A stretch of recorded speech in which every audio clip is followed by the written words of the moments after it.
Welcome and welcome back to my YouTube channel. So ಇವತ್ತಿನ vlog ಏನು ಅಂತ ಹೇಳಿದ್ರೆ ನೀವು ತಮ್ಮನೇಲಿ ಆಲ್ರೆಡಿ ನೋಡಿರ್ತೀರಾ. ಸೊ ನಮ್ಮ ಮಂತ್ರಾಲಯ ಟ್ರಿಪ್ ಹೇಗಿತ್ತು ಅಂತ ನಾನು ನಿಮಗೆ ಎಕ್ಸ್ಪ್ಲೇನ್ ಮಾಡ್ತಾ ಹೋಗ್ತೀನಿ. ಫಾರ್ ದ ಫಸ್ಟ್ ಟೈಮ್ ನಾನು ಮಂತ್ರಾಲಯಕ್ಕೆ ವಿಸಿಟ್ ಮಾಡಿದ್ದು. ಅಂದರೆ ಮನಸ್ಸಲ್ಲಿ ಅನ್ಕೋತಿದ್ದೆ ಸೊ ಹೋಗಬೇಕು ಅಂತ. ನಾನು ಮತ್ತು ನಂದು ಡಿಸ್ಕಸ್ ಮಾಡ್ತಿದ್ವಿ ಒನ್ ಡೇ ಕೂತ್ಕೊಂಡು. ಸೊ ನಂದು ಹೋಗೋಣ ಮಂತ್ರಾಲಯಕ್ಕೆ. ಆಲ್ಮೋಸ್ಟ್ ಎಲ್ಲ ದೇವ್ರು ಕೂಡ ನೋಡಿದ್ದೀವಿ, ಇನ್ನೂ ನೋಡಬೇಕು ತುಂಬ. ಆದರೆ ಮಂತ್ರಾಲಯನ ನೋಡೋಣ, ವಿಸಿಟ್ ಮಾಡೋಣ ಅಂತ ಮಾತಾಡ್ತಿದ್ವಿ. ಸೊ ಅದು ಹಾಗೆ ಒಂದು ಫ್ಯೂ ಡೇಸ್ ಕೂಡ ಆಗಿಲ್ಲ, ಪ್ಲ್ಯಾನ್ ಆಗೇ ಹೋಯ್ತು. ರೆಡಿ ಹೋಗೋಣ, ರೆಡಿಯಾಗಿ ಹೋಗೋಣ ಅಂತೆಲ್ಲ ಅಂದೇ ಬಿಟ್ಟರು. ಸೊ ಹಾಗಾಗಿ ನಾವೆಲ್ಲ ಮಂತ್ರಾಲಯ ಟ್ರಿಪ್ ಹೊರಟ್ವಿ. ನಾವು 6 ಮೆಂಬರ್ ಹೊರಟಿರೋದು. ಸೊ ನಾನು, ಸಚಿನ್ ಅವರು, ನಮ್ಮ ಸ್ವಾಮಣ್ಣ, ನಮ್ಮ ನಂದು, ನಮ್ಮ ಕೃಷ್ಣಪ್ಪ, ನಮ್ಮ ನಾಗಮ್ಮ ಅವರು ಎಲ್ಲ ಕೂಡ ಕಾರಲ್ಲೇ ಹೊರಟ್ವಿ. ನಾವು ನೈಟು 10:30 ಹತ್ತತ್ರ ಆಗಿತ್ತು ನಾವು ಹೊರಟಾಗ. ಸೊ ನಾವು ಹೊರಟಿ ಬಂದ್ವಿ. ನನಗೆ ಅಂದರೆ ಹೊರಟಾಗ ಚೆನ್ನಾಗಿ ಇತ್ತು, ಬಟ್ ಕಾರಲ್ಲಿ ಸ್ವಲ್ಪ ಪಾಂಡವಪುರ ಹತ್ರ ಬರ್ತಿದ್ದಂಗೆ ನನಗೆ ಸ್ವಲ್ಪ ಯಾಕೋ ವಾಮಿಟಿಂಗ್ ಮಾಡೋ ಥರ ಆಗೋಯಿತು. ಸೊ ಹಾಗಾಗಿ ಕಾರ್ ಸ್ವಲ್ಪ ಸೈಡಿಗೆ ಹಾಕಿ ಸೊ ವಾಮಿಂಟ್ ಮಾಡಿಬಿಟ್ಟೆ. ಸೊ ಫಸ್ಟ್ ಟೈಮ್ ನನಗೆ ಕಾರಲ್ಲಿ ಡ್ರೈವ್ ಮಾಡ್ಬೇಕಾದ ಥರ ಆಗಿದ್ದು. ಏನಕ್ಕೆ ಅಂತ ಗೊತ್ತಿಲ್ಲ, ನಾನು ಮನೆಯಲ್ಲಿ ಬರಬೇಕಾದ್ರೆ oil item ತಿಂದ್ಬಿಟ್ಟಿದ್ದೆ, bajji bonda ತಿಂದ್ಬಿಟ್ಟಿದ್ದೆ. So ಹಾಗಾಗಿ ಟ್ರಾವೆಲ್ ಮಾಡಬೇಕಾದ್ರೆ ಆ ಥರ ಆಯಿಲಿ ಫುಡ್ ತಿನ್ನಬಾರ್ದು. ನಾನು ತಿಂದ್ಬಿಟ್ಟಿದ್ದೆ ಅಲ್ವಾ. ಸೊ ಹಾಗಾಗಿ ವಾಂತಿ ಮಾಡೋ ಥರ ಆಗೋಯಿತು. ಸೊ ವಾಂತಿ ಎಲ್ಲ ಮಾಡಾದಮೇಲೆ ಅಲ್ಲಿ ಬಿಸಿ ಬಿಸಿ ಇಡ್ಲಿ ಮಾಡ್ತಾಯಿದ್ರು. ಟೈಮ್ ಬಂದು 11 ಗಂಟೆ ಆಗಿಬಿಟ್ಟಿತ್ತು. ನಾವು ಹೊಂಟಿದ್ದೆ 10:45 ಹತ್ತತ್ರ. ಸೊ ಇಡ್ಲಿ ತಿಂದೆ. ಆಮೇಲೆ ಸ್ವಲ್ಪ ಕಾಫಿ ಟೀ ಏನಾದರೂ ಕುಡಿಬೇಕು ಅಂತ ಅಂದ್ಕೊಂಡ್ರೆ ಕುಡಿದ್ರು ನಮ್ಮ ಅಣ್ಣ ಮತ್ತು ಸಚಿನ್ ಅವ್ರು. ನಂದು ಅವರು ಕೂಡ ಎಲ್ಲ ಕಾರಿಂದ ಇಳಿದ್ಬಿಟ್ವಿ. ಇಳಿದು ಸ್ವಲ್ಪ ರೆಸ್ಟ್ ಮಾಡಿ, ಅಂದರೆ ಏನಾದ್ರು ತಿಂದು ಅಥವಾ ನಿದ್ರೆ ಹೋಗ್ಬೇಕಲ್ವ, ನಾವು ಹೋಗ್ತಿರೋದು ಲಾಂಗ್ ಡ್ರೈವ್, ಅದು ನೈಟ್ ಜರ್ನಿ. ಹಂಗಾಗಿ ಸ್ವಲ್ಪ ಟೀ ಕಾಫಿ ಏನಾದರೂ ಬೇಕು ಅಂತಂದರೆ ಕುಡ್ಕೊಂಡ್ರು. ನಾನು ಒಂದೇ ಒಂದು ಸಿಂಗಲ್ ಇಡ್ಲಿ ತೊಗೊಂಡೆ, ಯಾಕಂದರೆ ಜಾಸ್ತಿ ತಿನ್ನೋಕ್ಕೂ ಆಗೋಲ್ಲ. ಯಾಕಂದರೆ ಅವಾಗ ತಾನೇ ಜಸ್ಟ್ ವಾಮಿಟಿಂಗ್ ಆಗಿತ್ತು ನನಗೆ. ಹಂಗಾಗಿ ನಾನು ಜಾಸ್ತಿ ತಿನ್ನಲೂ ಇಲ್ಲ. ಜಸ್ಟ್ ಒಂದು ಇಡ್ಲಿನ ಚಟ್ನಿಯಲ್ಲಿ ಬೀಟ್ ಮಾಡ್ಕೊಂಡು ತಿಂದ್ಕೊಂಡೆ. ನಾನು ಟೀ ಕೂಡ ಏನು ಕುಡಿಲಿಲ್ಲ, ಯಾಕಂದರೆ ತಿರ್ಗಾ ಎಲ್ಲಿ ವಾಮಿಟಿಂಗ್ ಆಗಿಬಿಡುತ್ತೆ ಅಂತ. ಸೊ ಚೆನ್ನಾಗಿತ್ತು ಗಾಯ್ಸ್. ನಾವು ಆನ್ ದ ವೇ ಹೊರಟಾಗ ತುಂಬಾ ಲೇಟಾಗಿತ್ತು. ನಾವು ಮಾರ್ನಿಂಗ್ ನಮಗೆ ಅಂದರೆ ಜರ್ನಿ ಮಾಡೋದು ಹೋಗಿ ನಾವು ಮಾರ್ನಿಂಗ್ ಬಿಟ್ಟರೆ ಹೋಗಿ ನೈಟ್ ಆಗಿಬಿಡುತ್ತೆ ತಲುಪೋದು. ಸೊ ಹಾಗಾಗಿ ಬೇಡ ಅಂಥೇಳಿ ನಾವು ನೈಟೇ ಟ್ರಾವೆಲ್ ಸ್ಟಾರ್ಟ್ ಮಾಡಿದ್ವಿ.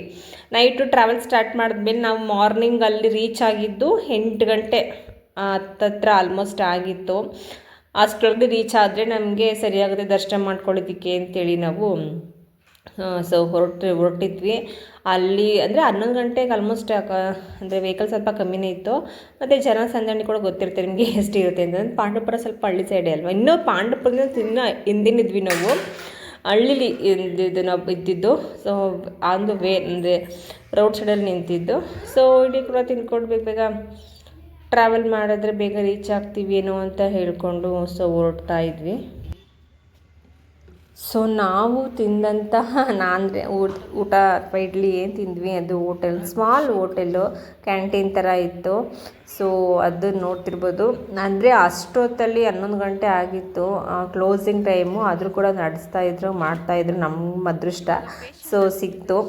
ಸೊ ತಿನ್ಕೊಂಡು ಹೇಗೋ ಹೊಟ್ಟೆ ಖಾಲಿ ಇರುತ್ತಲ್ಲ, ಸೊ ಇನ್ನೂ ಲೈಟಾಗಿ ತಿನ್ಕೊಳ್ಳೋಣ. ನಾವು ಬೆಳಗುಂಜ ಹೋಗಿ ರೀಚ್ ಆಗೋದಲ್ಲಿ ಅಲ್ಲಿವರೆಗೂ ಮಿಡ್ ನೈಟ್ ಆಗುತ್ತೆ, ಅಲ್ಲಿವರೆಗೂ ಏನೂ ಸಿಗೋಲ್ಲ ಅಂತ ಹೇಳ್ಕೊಂಡು ತಿನ್ಕೋತಿದ್ವಿ. ನಮ್ಮ ಅಣ್ಣ ಕೂಡ ತಿಂದ ಲೈಟಾಗಿ, ಅಂದರೆ ಡ್ರೈವ್ ಮಾಡಬೇಕಲ್ಲ. ಸೊ ಹಾಗಾಗಿ ಅವನು ಕೂಡ ತಿನ್ಕೊಂಡ. ನಾವು ಎಲ್ಲಿಗೆ ಬಂದಿರ್ಬೋದು ಅಂತ ನೀವು ಗೆಸ್ ಮಾಡಿ ಇದು ಯಾವ ಪ್ಲೇಸು ಅಂತ. ಸೊ ನಾವು ಅಲ್ಲಿ ಊಟ ತಿನ್ಕೊಂಡು ನಾವು ಬಿಟ್ಟು ನಾನು ವೀಡಿಯೋ ಮಾಡೋದು ಸ್ಟಾರ್ಟ್ ಮಾಡಿದ್ದು ಇಲ್ಲಿಂದ ಗೈಸ್. ಎಲ್ಲಿಂದ ಅಂತಂದರೆ ಬಳ್ಳಾರಿ. ನಾವು ಬಂದಿದ್ದು ಬಳ್ಳಾರಿಗೆ. ನಾವು ಅಲ್ಲಿ ತಿಂಡಿ ತಿನ್ಕೊಂಡು ಒಂದೇ ಊಟ ಮಾಡ್ಕೊಂಡು ಬಿಟ್ಟಾಗ 11 ಗಂಟೆ ಆಗಿತ್ತು. ಸೊ ಇಲ್ಲಿಗೆ ಬರೋರಿಗೆ ಬೆಳಗಿನ ಜಾವ 4 ಗಂಟೆ ಆಗಿತ್ತು. ನಾವು ಬಳ್ಳಾರಿಗೆ ಬಂದು ರೀಚ್ ಆದಾಗ ಬೆಳಗಿನ ಜಾವ 4 ಗಂಟೆ ಗೈಸ್. ನಾವು ಮಿಡ್ ನೈಟ್ ಎಲ್ಲ ಡ್ರೈವ್ ಮಾಡ್ಕೊಂಡು ಬಂದಿದ್ದೀವಿ. ಬಟ್ ಏನೋ ಒಂಥರ ಭಯ, ಅಂದರೆ ಈ ಫುಲ್ ಅಕ್ಕಪಕ್ಕ ಏನಿಲ್ಲ. ಮಿಡ್ ನೈಟ್ ಯಾರು ವೆಹಿಕಲ್ ಡ್ರೈವ್ ಮಾಡ್ತಾರೆ ಹೇಳಿ. ಅಲ್ಲಿ ನೋಡ್ತಿರ್ಬೋದು ಲೈಟಿಂಗ್ಸ್ ಬಿಟ್ಟರೆ ಹೊರಗಡೆ ಅದು ಹೈವೇ ರೋಡಲ್ಲಿ ಅದು ಬಿಟ್ಟರೆ ಇನ್ನೇನೂ ಇಲ್ಲ, ಏನಿರಲ್ಲ ಅಕ್ಕಪಕ್ಕ. ಒಂದು ವೆಹಿಕಲ್ ಬರ್ತಿರಲ್ಲ, ಒಂದು ಏನಿಲ್ಲ. ನಮಗೆ ಮೇನ್ ರೋಡಲ್ಲಿ ನಮ್ಗೆ ಏನಷ್ಟು ಫೀಲ್ ಆಗಲ್ಲ. ಬಟ್ ಮೇನ್ ರೋಡ್ ಬಿಟ್ಟು ನಾವು ಆಚೆ ಈಚೆ ಕಡೆ ಹೋದಾಗ ಮಾತ್ರ ಸ್ವಲ್ಪ ಏನು ಅಷ್ಟು ಆಗುತ್ತೆ, ಬಿಟ್ಟರೆ ಏನಿಲ್ಲ. ಬಳ್ಳಾರಿ ನೋಡ್ಕೋಬೇಕಿತ್ತು. ಅಂದರೆ ನಾನು ನೋಡಿದ್ದು ಮಿಡ್ನೈಟು, ಅದೇ ಬೆಳಗಿನ ಜಾವ ನೋಡಿದ್ದು ನಾವು. ಬೆಳಕಲ್ಲಿ ನೋಡಬೇಕಿತ್ತು ನಾವು ಬಳ್ಳಾರಿನ. ಸೊ ಬಳ್ಳಾರಿಗೆ ಬಂದ್ವಿ ಬೆಳಗಿನ ಜಾವ 4 ಗಂಟೆ ಅಷ್ಟರೊಳಗಡೆ ನಾವು ಹೋಗ್ತಾ ಇದ್ವಿ. ಇನ್ನೇನು ಬಳ್ಳಾರಿ ಬಿಟ್ಟು ಹೊರಗಡೆ ಹೋಗಬೇಕು. ಅಲ್ಲಿ ನೋಡ್ತಿರ್ಬೋದು ಸುವರ್ಣ ಬಳ್ಳಾರಿ ಅಂತ ಬರೆದಿದೆ. ಸೊ ಇದನ್ನು ಬಿಟ್ಟರೆ ನಾವು ಬಳ್ಳಾರಿ ಬಿಟ್ವಿ ಅಂತಲೇ ಅರ್ಥ. ಬಳ್ಳಾರಿಯಿಂದ ನಮಗೆ ಮಂತ್ರಾಲಯಕ್ಕೆ 4 ಅವರ್ ನಮಗೆ ಜರ್ನಿ ಇರೋದು. ಆನ್ ದ ವೇ ಹೋಗ್ತಾ ಹೋಗ್ತಾ ಹೋಗ್ತಾ ಹೋಗ್ತಾ ನಮಗೆ ನಾವು ಆಲ್ಮೋಸ್ಟ್ ಬಂದ್ಬಿಟ್ವಿ. ನಾವು ಆಂಧ್ರ ದಾಟಿದ್ವಿ. ಅಲ್ಲಿ ನಾವು 4 ಅಂದರೆ ಆಂಜನೇಯ ದರ್ಶನ ಸಿಕ್ತು ನಮಗೆ. ಆಂಜನೇಯದ ಸ್ಟ್ಯಾಚು ನೋಡಿದ್ವಿ ನಾವು. ಹೋಗ್ತಾ ಹೋಗ್ತಾ ಆನ್ ದ ವೇ 4 ಸರಿ ನೋಡಿದ್ವಿ ನಾವು. ಬಟ್ ನಾನು ಕ್ಯಾಪ್ಚರ್ ಮಾಡ್ಕೊಂಡಿದ್ದೀನಿ ಒಂದು. ಬಟ್ ಆ ಕಡೆ ಬರ್ಬೇಕಾದ್ರೂ ಕೂಡ ಕ್ಯಾಪ್ಚರ್ ಆ ಕಡೆಯಿಂದಲೇ ನಮಗೆ ನೋಡೋಕ್ಕೆ ಜಾಸ್ತಿ ಸಿಕ್ಕಿದ್ದು ಆಂಜನೇಯ ದೇವರು ವಿಗ್ರಹ. ಅಲ್ಲಿ ನೋಡ್ತಿರ್ಬೋದು ನನಗೆ ವಿಕ್ಸ್ ಅಂತ ಇರಲೇಬೇಕು. ಸೊ ವಿಕ್ಸ್ ಅಮೃತಾಂಜನ್ ಆ ಥರ ಇರಬೇಕು. ಯಾಕಂದರೆ ನೈಟ್ ಜರ್ನಿ ಅಲ್ವಾ, ನಿದ್ದೆ ಮಾಡೋಕ್ಕಾಗ್ತಿರಲ್ಲ. ಸ್ವಲ್ಪ ತಲೆನೋವು ಬಂತು ಅಂದರೆ ಅಥವಾ ಕೋಲ್ಡ್ ಏನಾಯಿತು ಅಂದರೆ ಬೇಕೇ ಬೇಕು ನನಗೆ. ನೋಡ್ತಿರ್ಬೋದು ನೀವು, ಗೆಸ್ ಮಾಡಿ ನಾವು ಎಲ್ಲಿಗೆ ಬಂದಿದ್ವಿ ಅಂತ. ಫೈನಲಿ ನಾವು ಬಳ್ಳಾರಿಯಿಂದ ಮಂತ್ರಾಲಯಕ್ಕೆ 4 ಅವರ್ ಜರ್ನಿಯಲ್ಲಿ ಮಂತ್ರಾಲಯಕ್ಕೆ ಬಂದು ರೀಚ್ ಆದ್ವಿ. ಅಲ್ಲಿ ಮಂತ್ರಾಲಯ ಎಂಟ್ರೆನ್ಸಲ್ಲೇ ಗೋಮಾತೆ ಅಂದರೆ ಹಸುಗಳು ತುಂಬ ಚೆನ್ನಾಗಿ ನಮ್ಗೆ ಅವೇ ಸ್ವಾಗತ ಮಾಡಿದ್ವು ಅಂತ ಹೇಳ್ಕೊಬೋದು. ಅಲ್ಲಿ ನೋಡ್ತಿದ್ರೆ ಗೊತ್ತಾಗುತ್ತೆ ನಿಮಗೆ. ಎಂಟ್ರೆನ್ಸಲ್ಲೇ ನಮಗೆ ಹಸುಗಳ ದರ್ಶನ ಆಯಿತು. ಸೊ ಸಿಕ್ಕಾಬಟ್ಟೆ ಖುಷಿ ಇತ್ತು. ರಾಯರಿಗೆ ತುಂಬಾ ಇಷ್ಟವಾದದ್ದು ಕೂಡ ಗೋಮಾತೆ ಕೂಡ. ಸೊ ನಾವು ಬರ್ತಿದ್ದಂಗೆ ಮೇಲೆ ಏನು ಕೇಳ್ತಾರೆ ಅಂದರೆ ನಿಮಗೆ ರೂಮು ಅಥವಾ ಏನೆಲ್ಲ ಫೆಸಿಲಿಟೀಸ್ ಬೇಕು ಎಲ್ಲ ಕೂಡ ನಮ್ಗೆ ಸಿಗುತ್ತೆ ಬನ್ನಿ ಅಂತ. ಸೊ ಅವ್ರಿಗೆ ಕೂಡ ಕರ್ಕೊಂಡೋದ್ರು ನಮ್ಮನ್ನು. ರೂಮ್ ಕೂಡ ನಾವು ಬುಕ್ ಮಾಡಿದ್ವಿ. 2 ರೂಮ್ ಬೇಕೇ ಬೇಕಿತ್ತು. ಯಾಕಂದರೆ ನಾವು 3 ಜನ ಲೇಡೀಸು 3 ಜನ ಜೆಂಟ್ಸ್ ಇದ್ವಿ ಅಲ್ವಾ. ಸೊ ಹಂಗಾಗಿ 1 ರೂಮಲ್ಲಿ ಸಾಕಾಗಲ್ಲ ಅಂತೇಳಿ ನಾವು 2 ರೂಮ್ ಮಾಡ್ಕೊಂಡ್ವಿ. ರೂಮ್ ಏನಕ್ಕೆ ಮಾಡಿದ್ದು ಅಂತ ಹೇಳಿದ್ರೆ ನಮಗೆ ಫ್ರೆಶ್ ಅಪ್ ಆಗಬೇಕಲ್ಲ. ಸೊ ಹಾಗಾಗಿ ನಮಗೆ ರೂಮ್ ಬೇಕೇ ಬೇಕಿತ್ತು. ಫ್ರೆಶ್ ಅಪ್ ಎಲ್ಲ ಆಗಿ ನಾವು ಮಂತ್ರಾಲಯ ದರ್ಶನ ಮಾಡಬೇಕಿತ್ತು, ಮಂತ್ರಾಲಯಕ್ಕೆ ಹೋಗಬೇಕಿತ್ತು ದರ್ಶನ ಮಾಡಲಿಕ್ಕೆ. ಹಾಗಾಗಿ ಸೊ ಬಂದ್ವಿ ನಾವು ಬೆಳಗಿನ ಜಾವ. ಅಲ್ಲಿ ಬಳ್ಳಾರಿ 4 ಗಂಟೆಗೆ ರೀಚ್ ಆದ್ವಿ. ಇಲ್ಲಿ ಬಂದಾಗ 7:15 ಆಗಿತ್ತು ಗೈಸ್. ನಮಗೆ ಬೆಳಗಿನ ಜಾವ 7:15 ಆಗಿಬಿಟ್ಟಿತ್ತು ನಮ್ಮ ಮಂತ್ರಾಲಯ ತಲುಪಿದಾಗ, ರೀಚ್ ಆದಾಗ. ಸೊ ನೀನು ರೂಮ್ಗೆ ಹೋಗೋಣ ಅಂಥೇಳಿ ಸೊ ಒಂದಷ್ಟು ಲಿಫ್ಟಲ್ಲಿ ಒಂದಷ್ಟು ಫನ್ನಿಯಾಗಿ ತಮಾಷೆ ಮಾಡ್ತಿದ್ರು. ಲಿಫ್ಟ್ ಅಂದರೆ ಸ್ಲಿಪ್ ಆಗಿಬಿಡುತ್ತೆ ಹುಷಾರಾಗಿ ನಿಂತ್ಕೊ ಅಂತೇಳಿದ್ರೆ ಸಿಕ್ಕಾಬಿಟ್ಟೆ ರೇಗಿಸ್ತಾಯಿದ್ರು ನಮ್ಮ ಅಣ್ಣ ಮತ್ತು ಸಚಿನ್ ಅವರು. ಫೈನಲಿ ರೂಮಿಗೆ ಬಂದ್ವಿ. ರೂಮ್ ಕೂಡ ತುಂಬಾ ಚೆನ್ನಾಗಿತ್ತು. ಸೊ ನಾವು ಕೊಟ್ಟಿದ್ದ ಅಮೌಂಟ್ಗೆ ಏನೂ ಮೋಸ ಇಲ್ಲ ಅಂತಲೇ ಹೇಳ್ಬೋದು. ಸೊ ಅಷ್ಟು ಚೆನ್ನಾಗಿತ್ತು. ರೂಮ್ ಕೂಡ ಮೇಂಟೈನ್ ಮಾಡಿದ್ದಾರೆ, ಅಷ್ಟೊಂದು ಚೆನ್ನಾಗಿ ಮೇಂಟೈನ್ ಮಾಡಿದ್ದಾರೆ. ಡಬಲ್ ರೂಮ್ ಮಾಡಿದ್ದು ನಾವು. ನಾವು ಮಾಡಿದ ರೂಮಿಂದ ಆಪೋಸಿಟ್ ರೂಮೇ ಇನ್ನೊಂದು ರೂಮ್ ಇದ್ದಿದ್ದು. ಸೊ ಅವ್ರು ಇದ್ದಿದ್ದು ಅಲ್ಲೇ. ಸೊ ನಮ್ಮ ರೂಮಿಂದ ಒಂದು ಪಕ್ಕದ ಬಿಲ್ಡಿಂಗ್ ಬಿಟ್ಟರೆ ಅಲ್ಲೇ ಮಂತ್ರಾಲಯ. ಅಲ್ಲಿ ನೋಡ್ತಿರ್ಬೋದು, ನಿಮಗೆ ಕಾಣಿಸ್ತಿದೆ, ಅಲ್ಲೇ ಮಂತ್ರಾಲಯ. ಸೊ ನಾನು ಕೂಡ ರೆಡಿ ಆಗಬೇಕು ಅಂತ finally green sari green and pink combination ಇರುವಂಥ ಸ್ಯಾರಿ ವೇರ್ ಮಾಡಿದ್ದೀನಿ ನಾನು. ನಂದು ಕೂಡ ಆಲ್ಮೋಸ್ಟ್ ನಂದು, ನಮ್ಮ ನಾಗಮ್ಮ ನಾವು 3 ಜನನೂ ಕೂಡ ಗ್ರೀನೇ ಹಾಕಿದ್ದು. ಬಟ್ ಅದು ಗ್ರೀನಲ್ಲೂ ಕೂಡ ಬೇರೆ ಬೇರೆ ಇತ್ತು shades. Parrot green, Rama green, so light ಆ ಥರ ಗ್ರೀನ್ಗಳೆಲ್ಲ ನಾವು 3 ಜನನೂ ಕೂಡ ಆಲ್ಮೋಸ್ಟ್ ಗ್ರೀನೇ ನಾವು ಸ್ಯಾರೀಸ್ ವೇರ್ ಮಾಡಿದ್ದು. ಅಮ್ಮ ಬೇಗ ರೆಡಿ ಆಗಿಬಿಡ್ತು. ಯಾಕಂದರೆ ಅಮ್ಮ ನಮ್ಮ ಥರ ಮೇಕಪ್ ಮಾಡ್ಕೊಳ್ಳೋದಲ್ಲ. ಅವ್ರು ಜಸ್ಟ್ ಸ್ಯಾರಿ ಹಾಕೊಂಡು ತಲೆ ಪಚ್ಕೊಂಡು ಕೂತ್ಕೊಂಡ್ರು. ಬಟ್ ನಾವು ಮೇಕಪ್ ಮಾಡ್ಕೊಳ್ಳೋದು ತುಂಬ ಲೇಟ್ ಆಗಿಬಿಡುತ್ತೆ ಅಂತ ನಾವು ಬೇಗ ರೆಡಿ ಆಗ್ತಿದ್ವಿ. ನಾವು ರೆಡಿ ಆಗೋದನ್ನ ಅಮ್ಮ ನೋಡ್ಕೊಂಡು ಕೂತಿತ್ತು.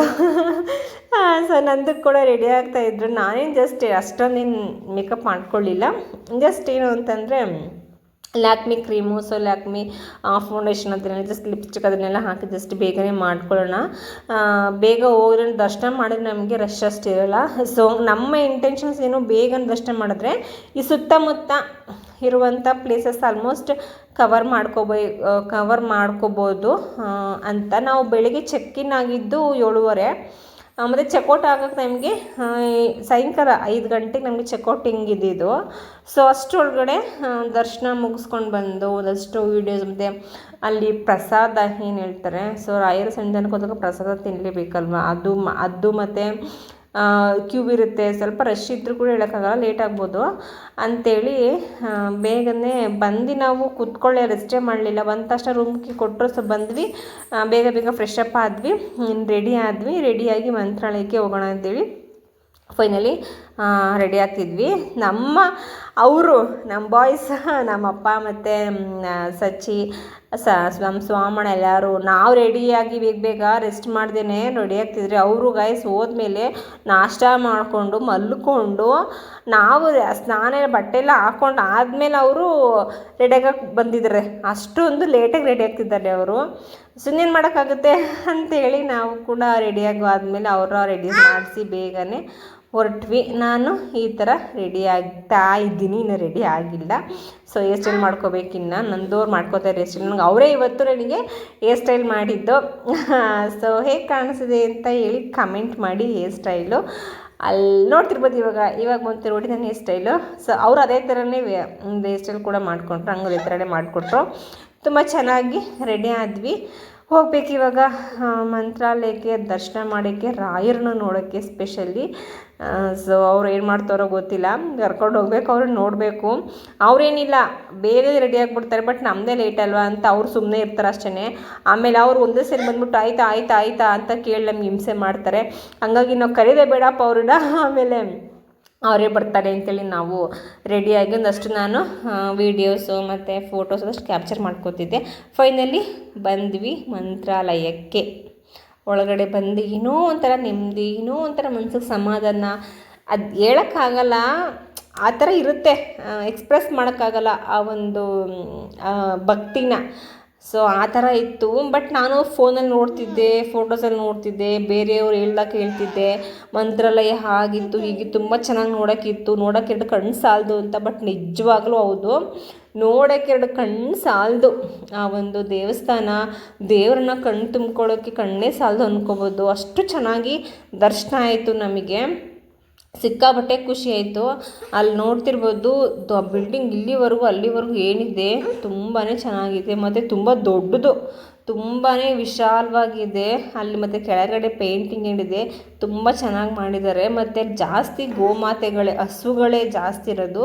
ಬಟ್ ನಾವು ಹೋದಾಗ ಒಳಗಡೆ ಹಸುಗಳು ನಮ್ಗೆ ಕಾಣಿಸ್ಲಿಲ್ಲ, ಹೊರ್ಗಡೆ ಇತ್ತು. ಓಕೆನಾ, ಅಲ್ಲಿ ನೋಡಿದ್ವಿ ನಾವು. ಬಟ್ ಅಲ್ಲಿ ದರ್ಶನ ಮಾಡೋದಕ್ಕೂ ಪುಣ್ಯ, ಅದೇ ನಮ್ಮನ್ನು ಭಗವಂತ ಕರೆಸ್ಕೊಂಡ್ರು ಅನ್ನೋ ಒಂದು ನಂಬಿಕೆ ನನಗೆ ಜಾಸ್ತಿ. ಸೊ ಅಲ್ಲಿ 4 ಲ್ಯಾಂಗ್ವೇಜಲ್ಲಿ ಬರೆದಿದ್ರು.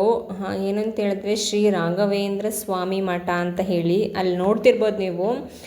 ಫಸ್ಟ್ ಬಂದು ತೆಲುಗು, ಆಮೇಲೆ ಇಂಗ್ಲೀಷ್, ಆಮೇಲೆ ಹಿಂದಿ, ಲಾಸ್ಟ್ ನಮ್ಮ ಕನ್ನಡದಲ್ಲಿ ಬರೆದಿದ್ರು. ಏನಂತಂದರೆ ಇಲ್ಲಿ ಹೈಲೈಟಾಗಿ ಕಾಣಿಸ್ತಿದ್ದು ಸೆಂಟ್ರಲ್ಲು ಮತ್ತು ಸೈಡ್, ಆ ಕಡೆ ಈ ಕಡೆ 2-3 ಸೈಡ್ ಕೂಡ ಅಲ್ಲಿ ಫ್ಲ್ಯಾಗ್ ಏನಿದೆ ನಮ್ಮ ಆರೆಂಜ್ ಕೇಸರಿ, ನಮ್ಮ ಹಿಂದೂ ಇದು ಒಂದು ಫ್ಲ್ಯಾಗ್ ಏನಿದೆ ತುಂಬ ಚೆನ್ನಾಗಿ ಕಾಣಿಸ್ತಾ ಇತ್ತು. ಅದಾದಮೇಲೆ ಒಳಗಡೆ ಬಂದ್ವಿ. ಸೊ ಒಳಗಡೆ ಬಂದಮೇಲೆ ನಾವಲ್ಲಿ ದರ್ಶನಕ್ಕೆ ಅಂತ ಕ್ಯೂ ನಿಂತ್ಕೊಂಡಾಗ ಗಂಡಸರು ಜೆಂಟ್ಸ್ ಏನಿರ್ತಾರೆ ಅವರು ಶರ್ಟ್ ಅಥವಾ ಬನ್ನಿ ರಿಮೂವ್ ಮಾಡಲೇಬೇಕು, ಹಾಕೊಳ್ಳೋ ಹಾಗಿಲ್ಲ. ಸೊ ಅದು ರಿಮೂವ್ ಮಾಡಿದ್ರೆ ಒಳಗಡೆ ದರ್ಶನ ನಮಗೆ ಅಲೋ ಇರೋದು. ಅದಾದಮೇಲೆ ರಾಯರದ್ದು ಅಕ್ಷತೆ ಅಂತ ನಾವು ಅಕ್ಷತೆ ಅಂತ ಹೇಳ್ತೀವಿ, ಬಟ್ ಅದು ಪ್ರಸಾದ ಅಂತಲೇ ಹೇಳ್ಬೋದು. ಸೊ ಅಲ್ಲಿ ಅದನ್ನು ಕೊಟ್ಟರು. ಅದೇ ನಮಗೆ ಒಂದು ಪುಣ್ಯ, ಅದೇ ಒಂದು ಪಾವನ ಅಂದ್ಕೊಳ್ಳಿ ಸಿಕ್ಕಿದೆ ದೃಶ್ಯ ನಮಗೆ ಅದು. ಸೊ ಅದು ಸಿಕ್ತು ನನಗೆ. ಅದು ಸಿಕ್ಕಿದ್ಮೇಲೆ ನಾವು ಅದನ್ನು ಒಂದು 4 ಕಾರ್ಡ್ ಬಾಯಿಗೆ ಹಾಕ್ಕೊಂಡು ಅದನ್ನ ಅಕ್ಷತೆ ಥರ ತಲೆಗೆ ಹಾಕ್ಕೋಬೇಕು. ಅಲ್ಲಿ ನೋಡ್ತಿರ್ಬೋದು ಗೋಪುರ ಎಷ್ಟು ಚೆನ್ನಾಗಿ ಕಾಣಿಸ್ತಿದೆ ಅಂತೇಳಿ, ಎಷ್ಟು ಚೆನ್ನಾಗಿ ಆ ಫ್ಲ್ಯಾಗ್ ಕಾಣ್ತಿದೆ ಅಂತೇಳಿ. ಕೇಸರಿ ಆರೆಂಜ್ ಕಲರ್ ಏನು ಫ್ಲ್ಯಾಗ್ ತುಂಬ ಚೆನ್ನಾಗಿ ಕಾಣಿಸ್ತಾ ಇತ್ತು. ನಾವು ದರ್ಶನ ಎಲ್ಲ ಮಾಡ್ಕೊಂಡು ಬಂದ್ಮೇಲೆ ಸ್ವಲ್ಪ ಹೊತ್ತು ಕೂರಬೇಕಲ್ಲ ಅಂತ ಹೇಳಿ ಸ್ವಲ್ಪ ಹೊತ್ತು ಕೂತ್ಕೊಂಡು ಮನ್ಸಿಗೆ ನೆಮ್ಮದಿ ಸಿಗುತ್ತೆ. ದರ್ಶನ ಮಾಡ್ಕೊಂಡು ಬಂದಮೇಲೆ ಕೂತ್ಕೋಬೇಕು ಅನ್ನೋ ಒಂದು, ಎಲ್ಲ ದೇವಸ್ಥಾನಕ್ಕೆ ಹೋದ್ರೂ ಕೂಡ ಸ್ವಲ್ಪ ಹೊತ್ತು ಕೂತ್ಬಿಟ್ಟು ಹೋಗಬೇಕು, ಅದೇ ಒಂದು ದೇವ್ರ ಸಲ್ಲಿಸೋವಂಥ ಒಂದು ನಂಬಿಕೆ. ಅದಾದಮೇಲೆ ಅಲ್ಲಿ ಒಂದಷ್ಟು ಇಟ್ಟಿದ್ರು, ರಾಯರು ಯೂಸ್ ಮಾಡ್ತಿದ್ದಂಥ ಏನೇನೋ ಇಟ್ಟಿರೋದಷ್ಟು ಅದೆಲ್ಲ ಕೂಡ ನೋಡಿಕೊಂಡು ಒಂದಷ್ಟು ವೀಡಿಯೋಸ್ ಎಲ್ಲ ಮಾಡ್ಕೊಂಡು ಬರ್ತಿದ್ದೆ. ಅದೆಲ್ಲ ಫುಲ್ ಬೆಳ್ಳಿ ಐಟಮ್ಸ್ ಇಟ್ಟಿದ್ದು ತುಂಬಾ ಚೆನ್ನಾಗಿತ್ತು. ಅಲ್ಲಿ ಮಹಾಮಂಗಳಾರತಿ ಕೂಡ ನಡೀತಾ ಇತ್ತು. ನಾವು ಕೂತಿದ್ದಾಗ ಮಹಾಮಂಗಳಾರತಿ ಕೂಡ ನಡೀತಾ ಇತ್ತು. ಆ ಟೈಮ್ ಇದೆಯಲ್ಲ ಮೂಮೆಂಟು ನಮ್ಗೆ ಹೆಂಗೆ ರೋಮಾಂಚನ ಆಗಿಬಿಡುತ್ತೆ ಆ ಮಹಾಮಂಗಳಾರತಿ ಮಾಡಬೇಕಾದ್ರೆ. ಆ ಗಂಟೆಗಳ ಸದ್ದು, ಭಕ್ತಿ ದೇವ್ರದ್ದು ಅದು ಎಷ್ಟು ಹೆಂಗೆ ಅನ್ಸುತ್ತೆ ಅಂದರೆ ಫೀಲ್ ಹೇಳೋಕ್ಕಾಗಲ್ಲ, ಅಷ್ಟು ಚೆನ್ನಾಗಿರುತ್ತೆ. ಸೊ ಯಾರೆಲ್ಲ ಮಂತ್ರಾಲಯಕ್ಕೆ ಹೋಗಿಲ್ಲ, ರಾಯರ ದರ್ಶನ ಮಾಡಿಲ್ಲ, ದಯವಿಟ್ಟು ಹೋಗಿ ದರ್ಶನ ಮಾಡಿ. ಮನ್ಸಿಗೆ ತುಂಬಾ ಒಳ್ಳೆಯದು. ಕಷ್ಟ ಏನಿದ್ರು ಕೂಡ ಭಗವಂತನ ಮೇಲೆ ನಂಬಿಕೆ ಇಟ್ಟು ಹೋಗಿ, ತುಂಬಾ ಒಳ್ಳೆಯ ರಿಸಲ್ಟ್ ಸಿಗುತ್ತೆ ಅಂತಲೇ ಹೇಳ್ಬೋದು. ಸೊ ನಾವು ಮಂತ್ರಾಲಯಕ್ಕೆ ಹೋದ್ಮೇಲೆ ಅಲ್ಲಿಂದ ಬಂದು ರಾಯರನ್ನ ಮನೆ ಕರ್ಕೊಂಡು ಬರಲೇಬೇಕು ಅನ್ನೋ ಒಂದು ಇಂಟೆನ್ಷನ್ಸಿಂದ ನಾನು ಕೂಡ ಒಂದು ರಾಯರದ್ದು ಫೋಟೋ ತಗೊಂಡೆ. ಅದು ಚಿಕ್ಕದು ನನಗೆ ಇಷ್ಟ ಆಯಿತು, ನಂಗೆ ದೊಡ್ಡದು ಕಿಂತ ನನಗೆ ಚಿಕ್ಕದು ಇಷ್ಟ ಆಯಿತು. ಸೊ ಹಂಗಾಗಿ ನಾನು ರಾಯರದ್ದು ಒಂದು ಫೋಟೋ ಕೂಡ ತೊಗೊಂಡು ಬಂದೆ ಮನೆಯಲ್ಲಿ, ಗುರುವಾರ ಇಟ್ಟು ಪೂಜೆ ಮಾಡಲಿಕ್ಕೆ ಅಂತೇಳಿ. ಅದೆಲ್ಲ ಆದಮೇಲೆ ಇನ್ನೇನು ದರ್ಶನ ಎಲ್ಲ ತುಂಬ ಚೆನ್ನಾಗಿ ಮುಗಿಯಿತು. ಹೊರಗಡೆ ಬಂದಮೇಲೆ ಇನ್ನೇನು ಊಟದ ಟೈಮ್ ಆಗಿತ್ತು, ಆಲ್ಮೋಸ್ಟ್ 10 ಗಂಟೆ 10:30 ಆಗಿತ್ತು. ಹಾಗಾಗಿ ದಾಸೋಹ ಭವನ ಅಂತ ಇತ್ತು, ಹಾಗಾಗಿ ನಾವು ಊಟಕ್ಕೂ ಕೂಡ ನಿಂತ್ಕೊಂಡ್ವಿ. ಅದು ಸಿಗಬೇಕು ಅಂದರೆ ಪುಣ್ಯ ಅಲ್ವಾ, ರಾಯರ ಸನ್ನಿಧಾನಕ್ಕೆ ಬಂದು ನಮಗೆ ಏನು ಪ್ರಸಾದ ಸಿಗಬೇಕು ಅಂದರೆ ಪುಣ್ಯ ಮಾಡಿರಬೇಕು. ಸೊ ಹಾಗಾಗಿ ಪ್ರಸಾದ ತಿನ್ನೋಕ್ಕಿಂತ ಕ್ಯೂವಲ್ಲಿ ನಿಂತ್ಕೊಂಡ್ವಿ. ಅಂದರೆ ಊಟ ಸಾಲಿಗೆ ಬಂದಾಗ ಸ್ವಲ್ಪ ಒಂದು ರೇಂಜ್ಗೆ ರಶ್ ಇತ್ತು ಅಂತಲೇ ಹೇಳ್ಬೋದು. ಸೊ ಹಂಗಾಗಿ ನಾನು ನಂದು ಇಬ್ಬರು ಹೋದ್ವಿ. ಸಚಿನ್ ಅವರು ಮತ್ತು ನಮ್ಮ ಸ್ವಾಮಣ್ಣ ಹಿಂದೆ ಉಳ್ಕೊಂಡ್ರು, ನಮ್ಮ ನಾಗಮ್ಮ ನಮ್ಮ ಅಪ್ಪ ಮುಂದೆ ಉಳ್ಕೊಂಡ್ರು, ನಾವು ಸೆಂಟ್ರಲ್ಲಿ ನಿಂತ್ಕೊಂಡ್ವಿ. ಸೊ ನಾವಿಬ್ಬರೇ ಕ್ಯೂವಲ್ಲಿ ಹೋಗ್ತಾ ಇದ್ವಿ. ಮತ್ತು ನಾನು ಹೋಗ್ತಾ ಇರಬೇಕಾದ್ರೆ ಕ್ಯೂನಲ್ಲಿ ಟಿಕ್ಟಾಕ್ ಅಂದರೆ ರೀಲ್ಸಿಂದ ಕೂಡ ಟಿಕ್ಟಾಕಿಂದನೂ ಫೇಮಸ್ ಅವರು. ರೀಲ್ಸಲ್ಲಿ ಕೂಡ ನಾನು ಇವಾಗ ನೋಡ್ಪಟ್ಟಿದ್ದೆ ಅವ್ರನ್ನ. ಸೊ ರೀಲ್ಸ್ ಸ್ಟಾರ್ ಅಂತಲೇ ಹೇಳಬಹುದು, ಅವ್ರನ್ನ ನೋಡ್ಪಟ್ಟೆ. ಸೊ ಅವ್ರ ಹೆಸರು ನಂಗೆ ಅಷ್ಟೊಂದು ನೆನಪಿಲ್ಲ, ಅವ್ರನ್ನ ಕೂಡ ನೋಡಿದೆ. ಹಂಗಾಗಿ ದರ್ಶನ ಮಾಡಬೇಕು. ಮೇಯ್ನ್ ಅಂತಂದರೆ ಇಲ್ಲಿ ಪ್ರಸಾದ. ಸೊ ಪ್ರಸಾದ ತುಂಬ ಚೆನ್ನಾಗಿತ್ತು. ಪ್ರಸಾದ ತಿನ್ಕೊಂಡು ಹೊರಗಡೆ ಬಂದ್ವಿ. ಹೊರಗಡೆ ಬಂದಮೇಲೆ ಫೋಟೋ ಕ್ಲಿಪ್ಪಿಂಗ್ಸ್ ಮಾಡ್ಕೋತಾ ಇದ್ದೆ, ವಿಡಿಯೋ ಕ್ಲಿಪ್ಪಿಂಗ್ಸ್ ತಗೋತಾ ಇದ್ದೆ. ತುಂಬ ಚೆನ್ನಾಗಿ ದರ್ಶನ ಎಲ್ಲ ಆಯಿತು. ಸೊ ಇನ್ನೇನು ಹೊರಡ್ತಾ ಇದ್ವಿ. ನಾವು ಕೂಡ ಫೋಟೋ ತೆಗೆಸ್ಕೊಂಡ್ವಿ ಅಲ್ಲಿ. ಅಂದರೆ 100 ರೂಪೀಸ್ಗೆ ಫೋಟೋ ತೆಗೆದು ಅಲ್ಲೇ ನಮಗೆ ಫ್ರೇಮ್ ಥರ ಕೊಡ್ತಾರಲ್ಲ, ಅದನ್ನು ಕೂಡ ತೆಗೆಸ್ಕೊಂಡು ಮೆಮೊರಿಗೆ ಅದು ಇಟ್ಕೋಬೇಕಲ್ವಾ. ಸೊ ಹೋಗಿದ್ವಿ ಇಷ್ಟು ಜನ ಅಂತೇಳಿ ನೆನಪು ತುಂಬ ಚೆನ್ನಾಗಿರುತ್ತೆ. ಹಂಗಾಗಿ ನಾನು ಫೋಟೋ ಕೂಡ ತೆಕ್ಕೊಂಡು ಇಟ್ಕೊಂಡ್ವಿ. ಅದೆಲ್ಲರಾದ್ಮೇಲೆ ರೂಮಿಗೆ ಬಂದ್ವಿ. ರೂಮಿಗೆ ಬಂದು ಸ್ವಲ್ಪ ಹೊತ್ತು ಒಂದು 2-3 hours ಮಲಗಿದ್ವಿ. ಮಲ್ಕೊಂಡು ಆಮೇಲೆ ಎದ್ದು ಮತ್ತೆ ಫ್ರೆಶ್ ಅಪ್ ಆಗಿ ಹೊರಡೋಣ ಅಂತ ಹೇಳಿ. ಅಂದರೆ ಇನ್ನೂ ತುಂಬ ಪ್ಲೇಸಸ್ ಇತ್ತು, 3-4 ಪ್ಲೇಸಸ್ ಇತ್ತು. ಸೊ ಅದನ್ನು ಕೂಡ ಕವರ್ ಮಾಡ್ಕೊಬಿಡೋಣ. ಇನ್ನು ಬರೋದು ಇಲ್ಲಿಗೆ ಎಷ್ಟು ದಿನ ಆಗುತ್ತೋ, ನಮ್ಮನ್ನ ಮತ್ತೆ ರಾಯರು ಯಾವಾಗ ಕರ್ಸ್ಕೊತಾರೋ ಇನ್ನು ಅಷ್ಟರೊಳಗಡೆ ಸುತ್ತಮುತ್ತ ಇರುವಂತಹ ಪ್ಲೇಸ್ ಎಲ್ಲ ಕವರ್ ಮಾಡ್ಕೊಳ್ಳೋಣ ಅಂತೇಳಿ ಎದ್ದು ರೆಡಿ ಆಗ್ತಿದ್ವಿ. ಎಲ್ಲರೂ ಒಂದು ರೌಂಡ್ ನಿದ್ದೆ ಮಾಡ್ಕೊಂಡು ಎದ್ದಿದ್ವಿ ಗೈಸ್. ಏನಂದರೆ ನೈಟ್ ನಮ್ಗೆ ನಿದ್ದೆನೇ ಇರಲಿಲ್ಲ ಅಲ್ವಾ. ಸೊ ಹಂಗಾಗಿ ಮಂಕಾಗ್ಬಿಡ್ತೀವಿ ಅಂದ್ಬಿಟ್ರು. ಈ ಕಡೆನೇ ಕೂಡ ನೈಟ್ ಜರ್ನಿ ಮಾಡಬೇಕು ಅಂತ ಹೇಳ್ಬಿಟ್ಟು ಸೊ ಒಂದು ಅಷ್ಟೊತ್ತು ಮಲ್ಕೊಂಡು 2-3 hours ಮಲ್ಕೊಂಡಿದ್ವಿ ಅಂತ ಹೇಳ್ಬೋದು. ಮಲ್ಕೊಂಡು ರೆಸ್ಟ್ ಮಾಡಿ ಫ್ರೆಶ್ ಅಪ್ ಆಗಿ ಎಲ್ಲ ಎದ್ದು ಹೊರಟ್ವಿ ಕೂಡ. ಸಿಂಪಲಾಗಿ ರೆಡಿ ಆಗಿದ್ದೆ. ಸ್ಯಾರಿ ಎಲ್ಲ ತೆಗ್ದಾದ್ಮೇಲೆ ಸಿಂಪಲ್ಲಾಗಿ ಒಂದು ಗೌನ್ ವೇರ್ ಮಾಡಿದೆ. ಸೊ ನಮ್ಮದು ಕೂಡ ರೆಡಿ ಆಗ್ತಾಯಿದ್ರು. ಸಚಿನರು ಕೂಡ ಎಲ್ಲ ಮಲ್ಕೊಂಡು ರೆಸ್ಟ್ ಮಾಡ್ತಿದ್ರು. ನಾವು ರೆಡಿ ಆದರೂ ಕೂಡ ಇನ್ನೂ ರೆಡಿನೇ ಆಗಿರಲಿಲ್ಲ ಅವ್ರು. ನಾವು ಹೋಗಿ ಅವ್ರನ್ನ ಎಬ್ಬಿಸ್ಬೇಕಿತ್ತು. ಎಲ್ಲ ರೆಡಿ ಆದಮೇಲೆ ಚೆಕ್ಔಟ್ ಆಗಿಬಿಟ್ವಿ. ನಾವು ಚೆಕ್ಇನ್ ಆಗಿದ್ದು 7:30. ಚೆಕ್ಔಟು ಅವ್ರು 5 ಗಂಟೆ ಗಂಟ ಚೆಕ್ಔಟ್ ಇದ್ದಿದ್ದು ನಮಗೆ ಟೈಮಿಂಗ್ಸು. ಬಟ್ ನಾವು ಬೇರೆ ಪ್ಲೇಸಸ್ ಎಲ್ಲ ಕವರ್ ಮಾಡಬೇಕಲ್ಲ, ಹಾಗಾಗಿ ನಾವು 3 ಗಂಟೆಗೆ ಚೆಕ್ಔಟ್ ಆದ್ವಿ ರೂಮಿಂದ. ಸೊ ಬೇರೆ ಪ್ಲೇಸ್ ನೋಡಬೇಕು ಅಂತೇಳಿ ರಾಯರು ಇದ್ದಂಥ ಮನೆ ಮತ್ತು ಅದನ್ನು ನೋಡೋಕ್ಕಾಗಲಿಲ್ಲ ನಮಗೆ. ಅದು ಬಿಟ್ಟರೆ ಇನ್ನು ಆಂಜನೇಯ ದೇವಸ್ಥಾನಗಳು ಮತ್ತು ಬಿಚ್ಚಾಲಮ್ಮ ಆ ಥರ 3-4 ದೇವಸ್ಥಾನಗಳಿತ್ತು. ಅದನ್ನು ಕವರ್ ಮಾಡ್ಕೊಂಡು ಹೋಗೋಷ್ಟರೊಳಗಡೆ ನಮಗೆ ಲೇಟ್ ಆಗುತ್ತೆ ಅಂತೇಳಿ ಸೊ ಬೇಗನೆ ಹೊರಟ್ವಿ ನಾವು ದರ್ಶನ ಬೇರೆ ದೇವ್ರುಗಳಿಗೆ. ಅಲ್ಲಿ ಬಂದಾಗ ಆಲ್ಮೋಸ್ಟು ರಾಯರ ದರ್ಶನ ಮಾಡ್ಕೊಂಡಾದ್ಮೇಲೆ ಎಲ್ಲರೂ ಈ ಪ್ಲೇಸ್ಗೆ ಬಂದೇ ಬರ್ತಾರೆ. ಯಾಕಂದರೆ ಅದು ಕೂಡ ರಾಯರು ಸಂಬಂಧಪಟ್ಟಿರುವಂಥ ದೇವಸ್ಥಾನಗಳೇ. ಅಲ್ಲಿ ನೋಡ್ತಿರ್ಬೋದು. ಫೈನಲಿ ನಾವು ಮಂತ್ರಾಲಯ ಬಿಟ್ಟು ಹೊರಡ್ತಾ ಇದ್ವಿ. ಕೊನೆಯದಾಗಿ ನೋಡ್ಕೊಳ್ಳಿ, ರಾಯರ ಸನ್ನಿಧಾನ, ರಾಘವೇಂದ್ರ ಸ್ವಾಮಿ ಮಠ ಅದು. ಅದಾದಮೇಲೆ ಬರ್ತಾ ಇರ್ಬೇಕಾದ್ರೆ ಆನ್ ದ ವೇ ಬ್ರಿಡ್ಜ್ ನೋಡಿ ಏನು ಸಕ್ಕತ್ತಾಗಿ ಕಾಣಿಸ್ತಿತ್ತವೆ, ಸಿಕ್ಕಾಬಟ್ಟೆ ಚೆನ್ನಾಗಿ ಕಾಣ್ತಿತ್ತು. ನಂಗೆ ತುಂಬಾ ಇಷ್ಟ ಆಯಿತು. ಅದನ್ನು ಕೂಡ ನಾನು ಕ್ಯಾಪ್ಚರ್ ಮಾಡ್ಕೊಂಡಿದ್ದೀನಿ. ಬಂದ್ವಿ ನಾವು ಫೈನಲಿ ದೇವಸ್ಥಾನದ ಹತ್ರ ಆಂಜನೇಯ ಟೆಂಪಲ್ಗೆ ಬಂದ್ವಿ. ಅಲ್ಲಿ ಬಂದ ತಕ್ಷಣ ಸ್ವಲ್ಪ ಸ್ಟ್ರಾಂಗಾಗಿ ಟೀ ಕುಡ್ಕೊಳ್ಳೋಣ ಅಂತೇಳಿ ಸೊ ಟೀ ಕುಡಿಯೋಣ ಅಂತ ನಾನು ಅಪ್ಪ ಬಂದ್ವಿ. ನನಗೂ ಮತ್ತು ನಮ್ಮ ಅಪ್ಪ ಕೃಷ್ಣಪ್ಪ ಅವ್ರಿಗೂ ಕೂಡ ಟೀ ಇರಬೇಕು. ನಮ್ಮ ಬೇಕದವ್ರಿಗೆ ಫಲೂದ ತಿನ್ನೋವಂಥ ಆಸೆ ಅವ್ರಿಗೆ. ಅಮ್ಮ, ನಂದು, ನಮ್ಮ ಅಣ್ಣ, ನಮ್ಮ ಸಚಿನ್ ಅವ್ರು 4 ಜನ ಅವರು ಫ್ರೂಟ್ಸ್ ಫಲೂದ ತೊಗೊಂಡ್ರು. ನಮಗೆ ಅಷ್ಟೇನು ನಂಗೆ ಇಷ್ಟ ಇಲ್ಲ. ಸೊ ಅಪ್ಪ ನಾನಿಬ್ಬರು ಕೂಡ ಟೀ ಕುಡಿಯೋಕ್ಕೆ ಹೋಗ್ಬಿಟ್ವಿ. ನಮಗೆ ಟೀ ಮತ್ತು ಜೋಳ ಏನಿರುತ್ತೆ ಸೊ ಅದನ್ನು ಬೇಯಿಸಿ ಬೆಂಕಿನಲ್ಲಿ ಇದಕ್ಕೆ ಉಪ್ಪು ಖಾರ ಕೊಡ್ತಾರೆ, ಸಕ್ಕತ್ತಾಗಿರುತ್ತೆ. ಸೊ ಅದನ್ನ ತಿನ್ಕೊಂಡ್ವಿ. ಇನ್ನೊಂದು ಸ್ಪೆಷಲ್ ಏನಂತ ಹೇಳಿದ್ರೆ, ಆ ದೇವಸ್ಥಾನಕ್ಕೆ ಬಂದಮೇಲೆ ಅದು ಬದನೆಕಾಯಿ ಬೋಂಡ ಮಾಡೋದು ನೋಡಿದ್ರಿ ನೀವೆಲ್ಲಾದ್ರೂ, ಬಾಳೆಕಾಯಿ ಅಥವಾ ಬಜ್ಜಿ ಮೆಣಸಿಕಾಯಿ ಪಕೋಡ ಆ ಥರ ಮಾಡಿರೋದು ನೋಡಿದ್ದೀವಿ. ಬಟ್ ಇಲ್ಲೇನು ಅಂತಂದರೆ ಬದನೆಕಾಯಿಂದ ಬೋಂಡ ಮಾಡ್ತಿದ್ರು, ಅದೇ ಒಂದು ಸ್ಪೆಷಲ್ ಅಂತಲೇ ಹೇಳ್ಬೋದು. ಸೊ ಅಲ್ಲಿ ಬಂದಮೇಲೆ ಟೇಸ್ಟ್ ಮಾಡಿ ಅಂತ ಅವ್ರು ನಮ್ಮನ್ನು ಇನ್ವೈಟ್ ಮಾಡ್ತಿದ್ರು. ನಾವು ಹಿಂಗಿತ್ತು ಟ್ರೈ ಮಾಡಿ ಬಿಡೋಣ ಬದನೆಕಾಯಿ ಬೋಂಡನ ಅಂತೇಳಿ ನಾವು ಕೂಡ ಹೋದ್ವಿ. ಸೊ ಟೇಸ್ಟ್ ಮಾಡಿದ್ವಿ, ಸಿಕ್ಕಾಬಟ್ಟೆ ಚೆನ್ನಾಗಿತ್ತು ಬದನೆಕಾಯಿ ಬೋಂಡ. ಮತ್ತು ಮೆಣಸಿಕಾಯಿ ಬಜ್ಜಿ ಅದು ಕೂಡ ತುಂಬ ಚೆನ್ನಾಗಿತ್ತು, ಟೇಸ್ಟ್ ಚೆನ್ನಾಗಿತ್ತು, ಟೇಸ್ಟ್ ವೈಸ್ ತುಂಬಾ ಚೆನ್ನಾಗಿತ್ತು. ಅವರು ಆಂಧ್ರದವರು, ಅವ್ರು ಏನು ಮಾಡಿದ್ರು ಬಜ್ಜಿ ಬೋಂಡ ಅವ್ರು ಆಂಧ್ರದವರು, ತುಂಬಾ ಚೆನ್ನಾಗಿತ್ತು ಟೇಸ್ಟ್ ವೈಸು. ತಿನ್ಕೊಂಡು ಎಲ್ಲ ಆದಮೇಲೆ ಫೈನಲಿ ಅಂದರೆ ಆಂಜನೇಯ ದೇವಸ್ಥಾನ, ಅಲ್ಲಿರುವಂಥ ಬಂಡೆಗಳು ಅದನ್ನೆಲ್ಲ ನೋಡೋಣ ಅಂತೇಳಿ ಬಂದ್ವಿ. ಸ್ಟೆಪ್ಸ್ ಹತ್ಕೊಂಡು ಹೋಗ್ತಾ ಇದ್ವಿ. ಸಚಿನ್ ಅವರು ನಂದು ಎಲ್ಲ ಮುಂದೆ ಹೋಗ್ಬಿಟ್ಟಿದ್ರು, ನಾನು ಹಿಂದೆ ಹತ್ಕೊಂಡು ಹೋಗ್ತಾ ಇದ್ದೆ. ಸ್ವಲ್ಪ ಮೆಟ್ಲು ಹೈಟೇ ಇತ್ತು. ಅದು ಆಂಜನೇಯ ಟೆಂಪಲ್ ಆಗಿರೋದ್ರಿಂದ ಫುಲ್ ಕೇಸರಿ ಫುಲ್ ಎಲ್ಲೆಲ್ಲೂ ಕೂಡ ಕೇಸರಿನೇ, ಸಿಕ್ಕಾಪಟ್ಟೆ ಚೆನ್ನಾಗಿತ್ತು.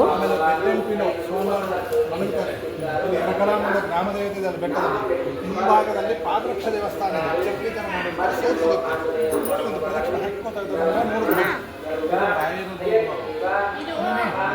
ಮನೆ, ರಾಯರ ಮನೆ ಅಲ್ಲ, ರಾಯರು ಶಿಷ್ಯಂದ್ರನ ಮನೆ.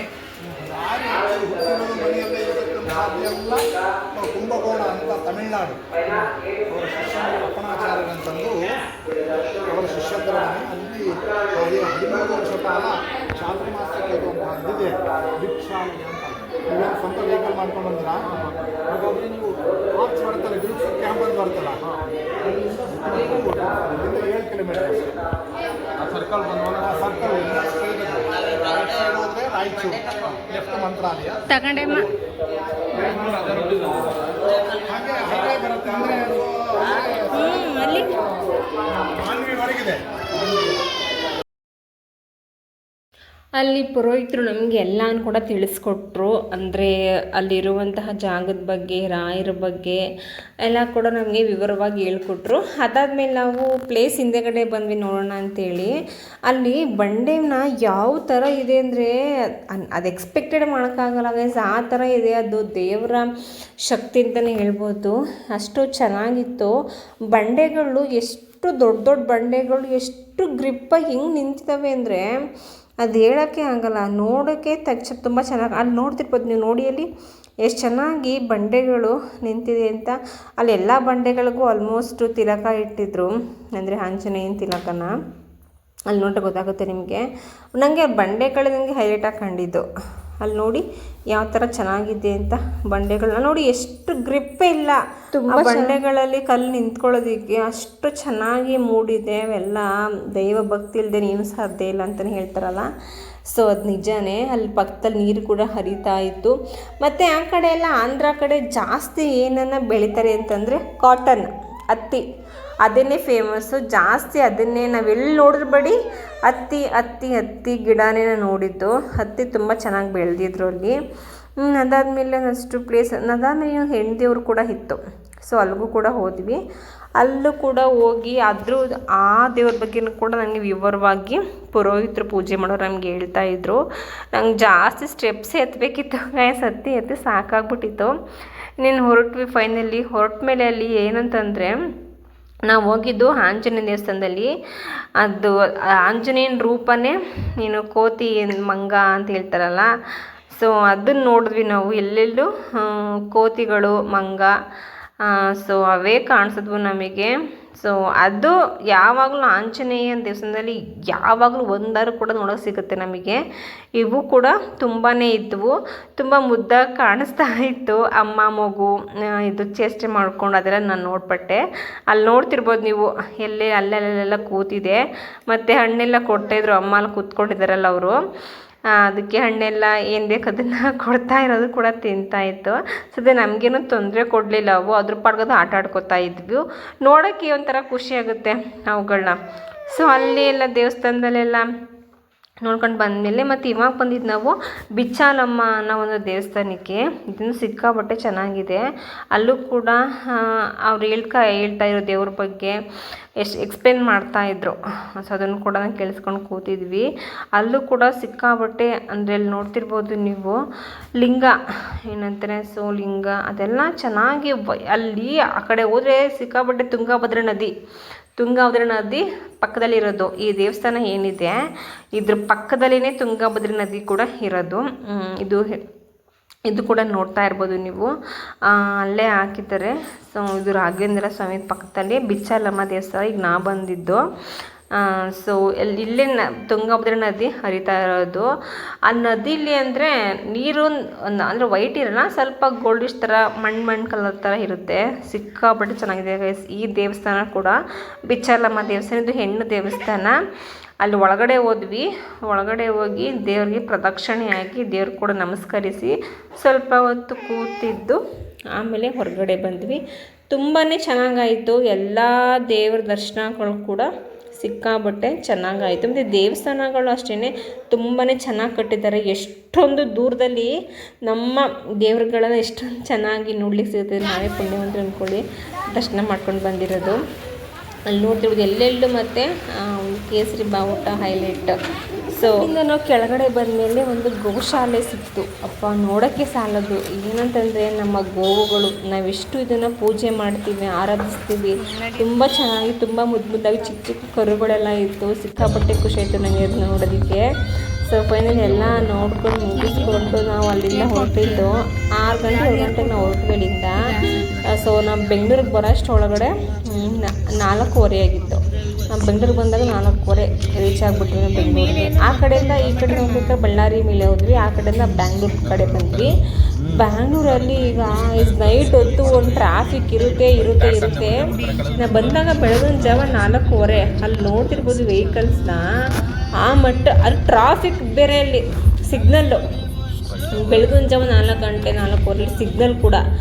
ಅಪ್ಪ ನಾನು ಎಕ್ಸ್ಪೆಕ್ಟೇ ಮಾಡಲಿಲ್ಲ ಈ ಮಿಡ್ ನೈಟ್ ಈ ಬೆಳಗ್ಗೆ ಇಷ್ಟೊಂದು ಬೆಳಕಲ್ಲೂ ಕೂಡ ಇಷ್ಟು ಟ್ರಾಫಿಕ್. ಅಂದರೆ ಟ್ಯಾಕ್ಸಿ ಕ್ಯಾಬ್ ಅದೇ ವೆಹಿಕಲ್ಸ್ ಜಾಸ್ತಿ. ಮತ್ತು ಮಳೆ ಕೂಡ ಬರ್ತಾ ಇತ್ತು ಲೈಟಾಗಿ, ತುಂತುರು ಮಳೆ ಅಂತಲೇ ಹೇಳ್ಬೋದು. ಮತ್ತು ಬಿಲ್ಡಿಂಗ್ಗಳು ಕನ್ಸ್ಟ್ರಕ್ಷನ್ ನಡೀತಾರೆ. ಬಿಲ್ಡಿಂಗ್ಗಳು ಹಬ್ಬ ಎಲ್ಲಿ ತಲೆ ಎತ್ತಿದ್ರೂ ಬರೀ ಬಿಲ್ಡಿಂಗು ಸಿಕ್ಕಾಪಟ್ಟೆ ಚೆನ್ನಾಗಿತ್ತು. ಬ್ಯಾಂಗ್ಳೂರು ಲೈಟಿಂಗ್ಸ್ ನೋಡಲಿಕ್ಕೆ ಬೆಳಗ್ಗೆ ಹೊತ್ತು ನೋಡೋದಕ್ಕೂ, ಬಟ್ ಈ ನೈಟ್ ರೈಡ್ ಅಂತ ಹೇಳ್ಬೋದು. ಇದು ಆ ಬ್ರಿಡ್ಜ್ ಏನಿದೆ ಇದು ಮೆಟ್ರೋ ಬ್ರಿಡ್ಜ್ ಅದು. ಬಟ್ ನೈಟ್ ಹೊತ್ತು ನೋಡೋದಿದೆಯಲ್ಲ ಸಿಕ್ಕಾಪಟ್ಟೆ ಚೆನ್ನಾಗಿದೆ. ಬಟ್ ಲೈಟಿಂಗ್ಸ್ ತುಂಬಾ ಚೆನ್ನಾಗಿದೆ. ಮತ್ತು ನ್ಯಾಷನಲ್ ಹೈವೇ ಮತ್ತು ಏರ್ಪೋರ್ಟ್ಸ್ಗಳು ಸಿಕ್ತು. ಕೆಂಪೇಗೌಡ ಏರ್ಪೋರ್ಟ್ ಸಿಕ್ತು, ದೇವನಹಳ್ಳಿ ಏರ್ಪೋರ್ಟ್ ಸಿಕ್ತು. ಅಲ್ಲೆಲ್ಲ ನಮಗೆ ಲೈಟಿಂಗ್ಸ್ ತೊಗೊಂಡೋಗಿ ತುಂಬ ಚೆನ್ನಾಗಿ ಕಾಣಿತು. ಮತ್ತು ಎಲ್ಲಿ ನೋಡಿದ್ರೂ ಬಿಲ್ಡಿಂಗ್ ಬ್ಯಾಂಗ್ಳೂರಲ್ಲಿ ಯಪ್ಪ ಅಲ್ಲಿ ಲೈಫ್ ಇಸ್ ಕಷ್ಟನೇ ಅಂತ ಹೇಳ್ಬೋದು. ನೋಡೋಕ್ಕೆ ಚೆಂದ ಅಷ್ಟೇ ಬ್ಯಾಂಗ್ಳೂರು, ಬಟ್ ಲೈಫ್ ಲೀಡ್ ಮಾಡೋಕ್ಕೆ ಸ್ವಲ್ಪನೇ ಕಷ್ಟ ಅಂತಲೇ ಹೇಳ್ಬೋದು. ಬಟ್ ಸಿಕ್ಕಾಬಟ್ಟೆ ಚೆನ್ನಾಗಿತ್ತು. ಮತ್ತು ಅದಷ್ಟು ಮಾಲ್ಗಳು ಕೂಡ ನೋಡಿದ್ವಿ ಹೊರಗಡೆಯಿಂದ. ಓರಿಯನ್ ಮಾಲು, ಸೊ ಅದೆಲ್ಲ ನೋಡಿದ್ವಿ.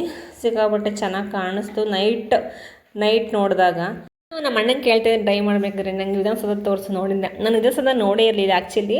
ಹಂಗಾಗಿ ವಿಧಾನಸೌಧ ತೋರಿಸು ನನಗೆ ಅಂತ ಹೇಳ್ತಿದ್ದೆ. ಬಟ್ ನಾವು ಹೋಗೋ ರೋಡಲ್ಲಿ ವಿಧಾನಸೌಧ ಸಿಗಲ್ಲ, ಬೇರೆ ಕಡೆ ಹೋಗಬೇಕು ಅಂತ ಹೇಳ್ದ.